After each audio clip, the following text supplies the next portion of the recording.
ET Final Score is brought to you by Ashley Furniture.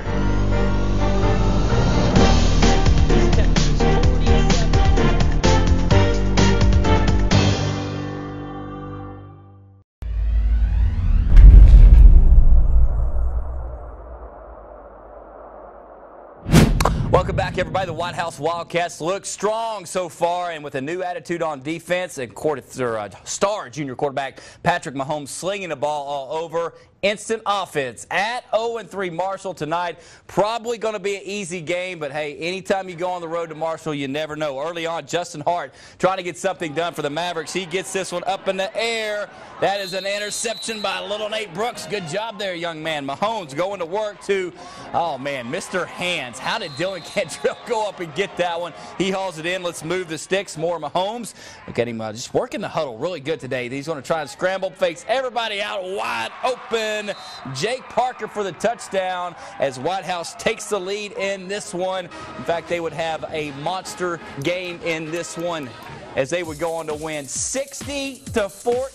Whitehouse 4-0 on the season. Next stop, the Tomato Bowl, and this is tradition, the Burning J there at the Tomato Bowl. Henderson Lions are in town tonight, and early on, Carter McGowan just gets taken down hard right here by the big guy, Bo Brady, not from Days of Our Lives, the football player from Henderson, but D.D. Franklin comes in at quarterback for the Indians now, and this cat back in the end zone, looked like he was going to get safety, makes 25 yards out of it. More D.D. Franklin. This is just like, who is this? Is this Cam Newton? My goodness, the guy just can't be taken down. Another first down right there, but this happens here. He gets a little greedy in the back of the end zone again, brought down by Jamal Kind, who was not kind, and it was a big night for Jamal. More on him coming up. Lions go ground right here as they get it in the Wildcat formation to Patrick Brown. And he is just hard to take down, folks. Gets it inside the 30-yard line.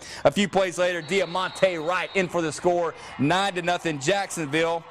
Now, D.D. Franklin trying to get something going for the Indians. He's going to go to his right, to his receiver Daryl Menifee, stripped by Ja'Cory Centers. Scoop and score time for Jamal Kind. Henderson on the road, taking it 37-13, your final score. Good matchup right here. Lyndale on the road to Hallsville. That Bobcat D, you don't want to mess with those guys. Early on, it's going to be the Bobcat offense. Austin Toney, Andre Jones gets it, spins out of trouble. Good job of almost getting into the end zone. Now, they wouldn't score, but they have are trailing 21-17 as Lyndale's Cody Slice finds Colton Pierce right here. Colton doing his best to get some extra yards. He fumbles, but Lyndale able to get back down on it and keep possession. This time, Colton Slice going to hand off to his man, Trey Acey. And Trey fighting for those yards just inside the end zone. Next play, it's going to be Lyndale getting the score. They would take a 28-17 lead. And Hallsville saying, man, what are we going to do? Austin Toney back at quarterback here now for the Bobcats as he calls the play. He's going to hit Seth Gleaser here. Seth is ripped out by D. Jackson. Great job, great football right there to make the play. Lyndale has the ball back. And let's go ahead and get to the scoreboard in this one. Final score, Hallsville, my goodness, comes back to get it done. Lyndale, the alarms are going off there, 31-28, your final score. Another great 4A, 3A game tonight. Carthage traveling to Nacogdoches, but it wasn't a very good night for the Dragons. They've been struggling all year long. Our old friend Clay Allo was at NAC tonight, joins us live on the ETFinalScore.com football show. Clay, how good is Carthage? They just seem to be getting better every week. Yeah, they do, and the defense, without a doubt, played their best half in the first half of this game. Forced 3 fumbles, recovered them all, returned 1 for a touchdown. And then first drive of the game, Nacogdoches punt, it's blocked, and they returned that for a touchdown, and led 37-0 at halftime, and put their second string in the second half. But first half, Coach Scott Surratt was pretty pleased with what he saw. Clay, real quick, I know you cover Carthage full time. What's NAC got to do? I mean, they're the bottom of this district year after year. I mean, the attitude has got to change, right? I think so. I think tonight they were just a little overmatched up front. Got some good skill players. Number 7 sophomore quarterback, Hunter McClellan, you know, he looked pretty good, threw some good passes. They have a duo quarterback with senior Patrick Ledet and then McClellan. They kind of change them out, you know, back and forth on drives. But I tell you what, the sophomore threw some good passes, and Carthage, Nacogdoches should be pretty thrilled with what he's going to provide in the future. All right, Clay, appreciate it. Big Zach's to the right of me. He says hello. All right, let's let the good times roll for the Bullard Panthers. This was the scene outside of Panther Stadium, taking on Huntington. When you win, folks, they line up to see you play. Man, couldn't even get a ticket for this one, hardly. This little guy, he knows how to get on camera right there. So does Colton Mebane. Beautiful throw on the run right in front of me there. Hayden Bryant says, Mr. Sullivan, sorry about that. He gets the big-time play right there, and then they go to the ground with Houston Alexander walking into the end zone. 6-0 PAT was blocked.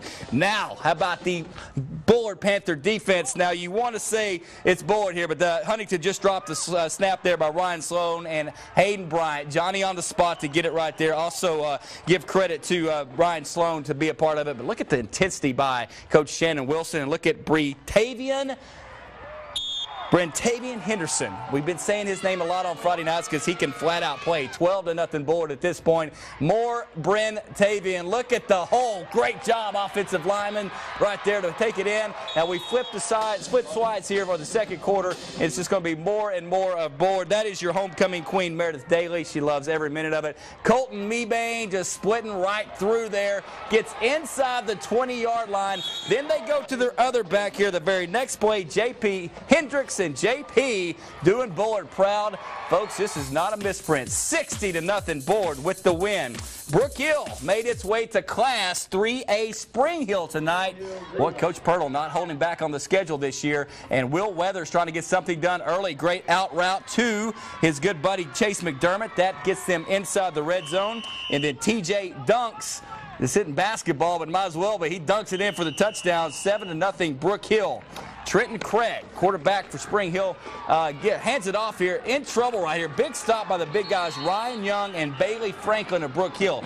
But Spring Hill, it needs to be noted, turns it on in the second half.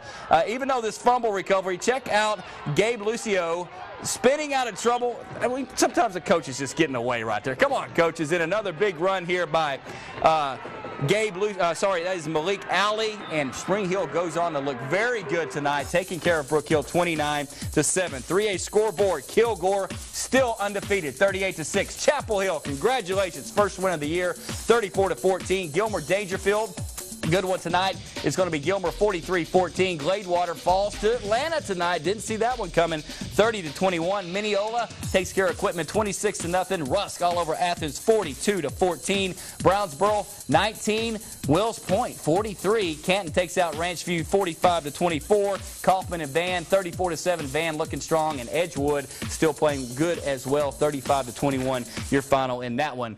Joining me right here, the big guy from ESPN East Texas 92.1, Big Zach Spears. Got to get this one out of the way. You're a former ARP Tiger. I'm still an ARP Tiger. Yeah, but you got to take it down tonight. Rough night. Impressive football game by Troop. They came out and played. It wasn't expecting. I don't think a lot of people weren't expecting. You and I, we both picked ARP. Felt strongly about our pick with ARP. Blake Lynch, sophomore quarterback from Troop. I know him. Great kid. He played well. Marcus Kincaid stepped up. Seth Gibson hurt his ankle early. He's their big back. Marcus Kincaid, he's a sophomore. He stepped up and played well tonight for Troop. And then you got to give a shout out to Michael Davis, their linebacker, fullback. He's a senior, one of those Davis in that Davis family bloodline in Troop. They've been running Troop athletics for a long time. And Dennis Alexander's stamp is on this program. No question about it. He had those boys ready to play tonight. Real quick, Kilgore undefeated at Mount Pleasant. What you got on that one? Mount Pleasant turned the ball over 7 times tonight. That Kilgore defense is led by A.J. Davis. He's a top linebacker in the state. All right, we'll bring you back to talk more high school football. We've got to get a break right now. Don't go anywhere. More highlights and scores coming up. Welcome back, everybody. We look forward to this game every year. Alto driving a little bit north to take on Frankston, 1A versus 2A, but Alto, boy, they know how to win. 15-7, your final in that one. Let's get to the big private school showdown tonight. All Saints at TK Gorman, 24-14 in the third. All Saints, this is Collin Park. Look at him just wiped away the guy there, and he gets it up the field for 35 yards. Unfortunately, TK Gorman couldn't get any points out of the drive. All Saints comes right back. Marek Green, good little run right there, good blocking, and he's just got vision, folks, finding his way, cutting back to the left. Wow, what a run by Mr. Green right here for All Saints. Flags everywhere, but it's okay, son. You made a good run there. Now it's time for a little defense. You heard of J.J. Watt for the Houston Texans. That's Brandon Lochner doing his version of JJ there, knocking down the pass. Taylor Hurst trying to get something done now for All Saints as they are continuing, for TK Gorman as they try to get the ball rolling here. Taylor gets the guy's little 10-yard gain. Then I love Coach Ripson's little trickery right here. Keep your eyes on Tristan Saint, Cale Tucker, a little flea flicker. Let's go down to Asher Bordeaux. Oh, what a play for the flea flicker. Let's get to the board in this one. 29-27. All Saints jumping for joy tonight. Luckily, we've got Travis Shosting from the Tyler paper, the award-winning Taps columnist. We need to give you props for that, Travis. How did All Saints get this one done by 2 late in the game, Travis? Well, it was a great game. Bishop Gorman took a late lead when Cale Tucker had a 90-yard interception return. But All Saints came right back. Merritt Green, who had over 200 total yards of offense, caught a 23-yard pass from William Alexander with 1:35 left to win the game. Wow. What's this say about pro programs? I picked TK to win this game, but it shows you All Saints did not back down tonight, Travis. Right. All Saints, they had some tough luck in their first couple games. They were 0-3, and maybe Gorman was overlooking them going into district play next week. But All Saints showed they can play, and Gorman's going to have to regroup with district upcoming next week. All right, thank you, Travis. Good job of updating us what happened in that one. 2A scores, Grand Saline falls hard to Carrots 52-20. Westwood beats Malakoff 34-30. West Rusk Harmony, let's get the final in this one, 41-6. Harmony, they're back on the winning ways. White Oak all over Ore City 49-8. New Diana Winona 27-7. New Diana Big Sandy over Union Grove 24-15. Hawkins and Cumbie 14-0 Cumbie. Alba Golden 28-18. And then Mount Vernon Winsboro 42-7. Mount Vernon. Queen City falls to Wascom tonight 41-20. We've got Big Zach back with us on the ETFinalScore.com football show. Harmony West Rusk.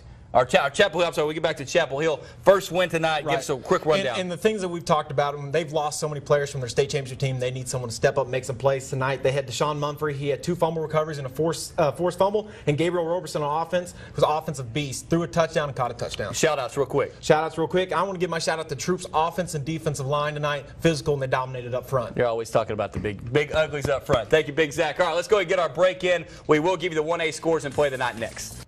All right, our Week 3 play of the night. We normally give it to a winning team, but we've got to give it to Michael Potts of Art. This cat can flat out run. 95-yard touchdown, but Troop comes roaring back to win our ETFinalScore.com Game of the Week. But congratulations to Michael. Unbelievable run, but Troop gets it done 35-13. 1A scoreboard, Cayuga 49-6 over Overton. Beckville in a shootout, 42-39 over Maud. Harleton takes care of Sabine 17-10. Carlisle keeps on winning 38-0 over Wolf City. Cushing Mount Enterprise. We're going to have final score in this one is 34-20. Mount Enterprise, West Sabine over Tenaha. That's a surprise. 44-23 your final in that one. A couple of private schools, 56-6. Kings Academy and Leverage Chapels falls to Marshall Christian Academy, 54-20. I want to recap the big scores real quick. Lee wins tonight, first win of the year. JT over Horn and Longview all over Lufkin. Those are your big school recaps. And of course, go to ETFinalScore.com. We'll be replaying this show 11 a.m. CBS 19. That's 11 a.m. on CBS 19. Spotted photos, highlight, game stories, all on the website. Have a great week ahead. We are out.